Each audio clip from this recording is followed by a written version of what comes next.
Mga Catholic Faith Defender na pumapalag sa katotohanan na ipinapahayag ko po dito sa social media kasama ang kanilang mga alipores. Una, Darwin Gitgano, isang pari ng Katoliko sa Tagbilaran, Bohol. Pangalawa, Jando Alabado.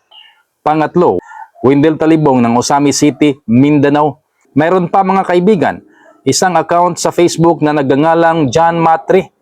Ang mga taong ito ay laging sumusunod po sa aking video at nagbibigay ng mga masasamang komento laban sa katotohanan na ipinapahayag ko po dito sa social media at umaangkin pa na sila daw ay tatag ni Kristo at sila daw po ang may-ari ng Biblia. Napakasurambaw sa argumentong ito sapagkat kung babasahin natin at pag-aralan ng Biblia, walang kahit isang bersikulo na si Kristo ay nagsasabi na nagtatag siya ng simbahang Romano Katoliko.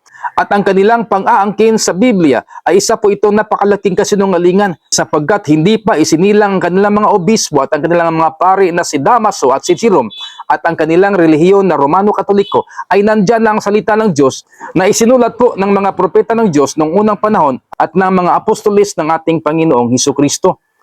Sa makatuwid, ang mga taong ito, mga kaibigan, walang ibang hanap kundi mandamay sa mga inosenteng Katoliko para hindi makatuklas sa katotohanan na maghatid sa tunay na kalayaan at kaligtasan sa pamamagitan lamang po ng ating Panginoong Hesukristo at ng kanyang mga salita na nakasulat po sa Biblia. Punto Biblikal.